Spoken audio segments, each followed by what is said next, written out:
Today, this viewer has asked, and actually, we've gotten this from more than one viewer who's kind of working with the transition to go fully 100% vegan.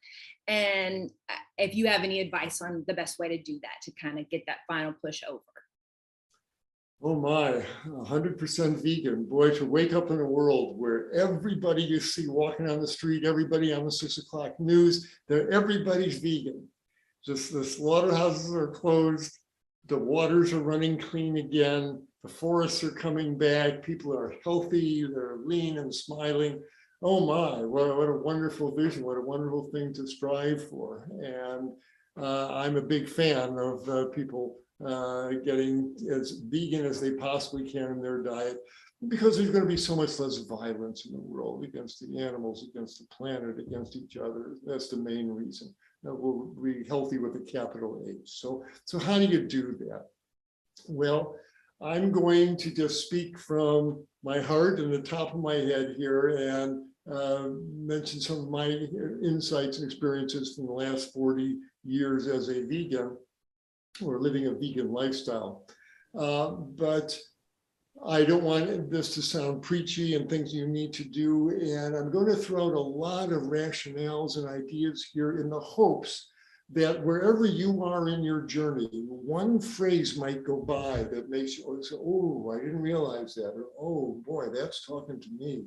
That's the purpose of this answer. So as I ramble on here about ways and means to adopt a vegan diet and lifestyle, I'm purposely doing this to reach out to you wherever you are in your journey, and know that if you're even considering becoming more vegan in your diet and lifestyle, you are among the blessed on this planet. You are on a sacred journey, and I have nothing but praise and encouragement for you, no matter where you are, even if you just eat one vegan meal a week. The fact that you know that that's an important thing to do, that's the place to start. So with that, where do we start? It's important to be real with yourself. Know, why are you going vegan? If it's just for your health, if you've just had a heart attack or your doctor says your cholesterol's over the moon, we're going to put you on statins, you should change your diet, whatever it is, if that's the reason, well, as I tell my patients, your body is never not looking. There's no fooling it. It knows whether a cheeseburger's just been eaten or some lentil stew. It knows the difference, and they have two very different effects in the body. And you can only go so far in cheeseburger land and all those transgressions before something catches up with you, before you clog an artery or develop a tumor or something, before that big bell clangs there. If it's strictly for health reasons, to thine own self be true, Shakespeare said. Dr. Klaper says, thy own health be true, thy own arteries be true, thy own breast tissue, thy own prostate, thy own colon wall. Be true to these. They're waiting for you to adopt a plant-based diet, which is our natural birthright to eat. We are plant-eating hominids there. We're not meat-eating apes. That's not who we are here. So be true to your body if that's the main reason. But if your perspective and your understanding has enlarged, and you know that every time someone puts down $1 for a fried chicken dinner or a cheeseburger or a order of fish and chips, etc., some animal that loves its life as much as we do, as much as you do, that has got its throat cut or was killed. Life was cut short because we like the taste of their flesh. At some point, that begins to feel so wrong, so unjust, where the more we love life, the more we open to it, how precious it is. How dare we, just because we like the taste of something chewy and salty and moist in our mouth, that we put these animals in these dismal factory farm operations. They live lives of just misery, and we're paying for that. Every time we buy a piece of cheese, we're saying, take another calf away from its mother and put it in the veal pen till we cut its throat there. You must be taking calves away from their mothers to keep that milk flowing there. Every time you put that $1 down to buy beef roast, one of those dried beef sticks or whatever it is, you're saying shoot another cow in the head. We're paying for that violence, and there comes a point that you want to dissociate from that. You don't want to add to the violence, and that it does matter. As I say, the animals are always looking. They're in those sheds as we speak right now, those anonymous sheds out in the hillsides. As you're driving down a country road and you see those aluminum roofs way off in the distance there, that's where the misery is happening. That's where those cows and pigs and chickens by the millions are being kept. And I don't want to pay for that. I don't want any of them in there for my taste reasons there. So that helps me not even think about buying something made from an animal, especially its flesh. So not wanting to contribute to the violence is another why to go 100% vegan. And then there's finally what it does to the planet. And I urge you to get a wonderful little book, 60 pages long. You can read it in a couple hours, called Food is Climate by Glenn Mercer. And he'll lay out the connection between us cutting down the forest to make grazing land and cropland for beef, and why the carbon dioxide and methane is going up in the air, why the Earth's getting warmer. It has to do with our flesh consumption. And I don't want to pay for that. I don't want to contribute to that. We're stealing from our children when we do that. How dare we perpetuate that? And so the animals are always watching, the children are always watching.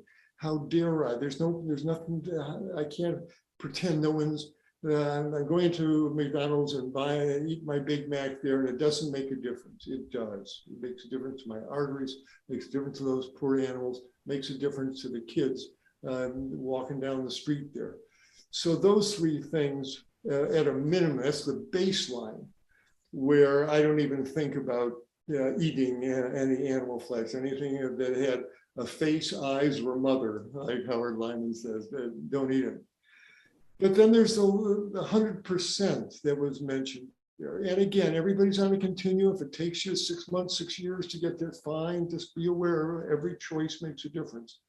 There came a point after I stopped eating animals, I looked at my leather shoes and my leather belt and my leather wallet. And I was raised in a Jewish household after World War II. And I saw the pictures of the concentration camps and the Jews and the lampshades that were made out of the skins of the Jews, and the purses and the wallets that were made out of the skins of the Jews. And I looked at my own leather shoes, my own leather wallet, my leather belt, and I say how they became cadaverous to me. How can I put that around my waist, put it in my pocket?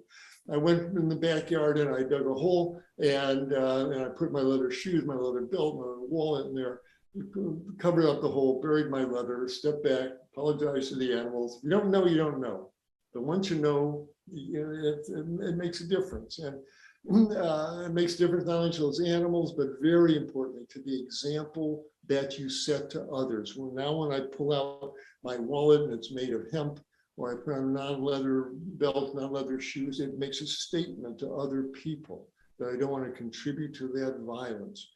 And so just know that it makes a difference, and you make a difference, and the example you set makes a difference. You don't have to say anything, you don't have to preach anything, just do it. Just live a vegan life of reverence for all of life, of gratitude for having this human body, to be living in this wonderland of a planet that's ours to take care of. You focus on that and let everything you do, including what you order for lunch and what you buy at the clothing store, etc., let it all be a manifestation of how much you care about yourself, about the children, about the animals, about this planet, about life.